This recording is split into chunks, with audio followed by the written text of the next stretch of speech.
Hello बच्चों, हमें यहाँ पे एक क्वेश्चन दिया गया है। चलो इस क्वेश्चन को हम एक बार रीड करते हैं। So the question says consider 2 points 1 and 2 in a region outside charge sphere. तो चार्ज स्फीयर के बाहर 2 पॉइंट्स 1 और 2 ले लेते हैं।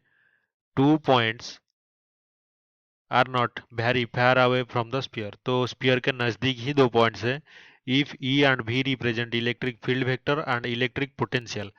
तो ई भी क्या है? Electric field vector. और भी क्या है? Potential. Which of the following is not possible. तो इनमें से कौन सा पॉसिबल नहीं है? तो पहले देख लेते हैं। अगर हमारे पास एक चार्ज है, चार्ज स्पीयर, तो ये हमारा चार्ज स्पीयर है। तो इससे क्या होगा? जो इलेक्ट्रिक फील्ड है, फील्ड वेक्टर, वो ऐसे रेडियली आउटवर्ड निकलेंगे स्पीयर के सरफेस से, रेडियली आउटवर्ड। तो ये हो गए हमारे इलेक्ट्रिक फील्ड। ई क्या है इसका डायरेक्शन? Radially outward. पर जो पोटेंशियल है वो इक्विपोटेंशियल सरफेस यहाँ पे प्रोड्यूस करेगा। और वो कैसा दिखेगा? वो ऐसे, ये जो इलेक्ट्रिक फील्ड लाइंस हैं उनको ऐसे परपेंडिकुलरली क्रॉस करेगा। तो ये होगा हमारा इक्विपोटेंशियल सरफेस। तो यहाँ पे 2 पॉइंट्स पे जो पोटेंशियल है, कोई भी 2 पॉइंट्स ले ले इक्विपोटेंशियल सरफेस पे, वहाँ पे पोटेंशियल सेम रहेगा। तो ये है इक्वी पोटेंशियल सरफेस हमारा स्पीयर के अराउंड। तो ये क्या है? हमारा चार्ज्ड स्पीयर। तो यहाँ पे पहला ऑप्शन है E1 इक्वल्स टू E2 हुआ। तो यहाँ पे अगर E1 इक्वल्स टू E2 हुआ तो पोटेंशियल जो 1 और 2 पॉइंट का वो सेम होगा या नहीं?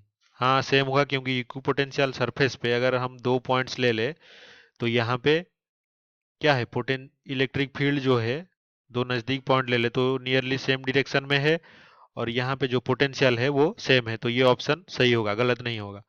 E1 not equals to E2। तो अगर यहाँ पे E1 की डायरेक्शन ये है और E2 की ये है, दोनों अपोजिट हैं, E1 E2, तो E1 not equals to E2 है।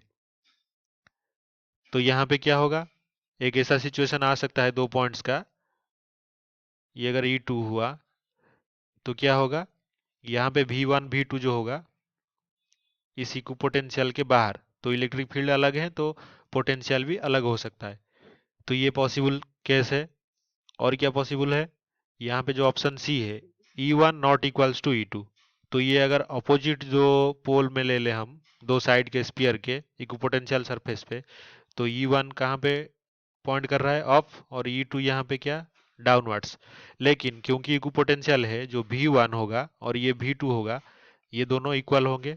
V1 equals to V2 where E1 not equals to E2। तो ये सी ऑप्शन भी हो सकता है पॉसिबल। लेकिन अगर इलेक्ट्रिक फील्ड जो है वो इक्वल हुए, पोटेंशियल दो अलग होंगे, तो ऐसा पॉसिबल नहीं है।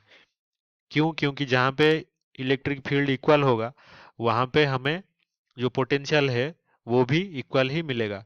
क्योंकि जो इलेक्ट्रिक फील्ड होता है वो क्या होता है? इसका रिलेशन पोटेंशियल के साथ d V by d x, minus d V by d x. तो जहाँ पे इलेक्ट्रिक फील्ड इक्वल होगा वहाँ पे पोटेंशियल भी यहाँ पे इक्वल होगा। तो ये जो डी ऑप्शन है ऐसा संभव नहीं है। तो आई होप कि आपको समझ में आया होगा। Thank you.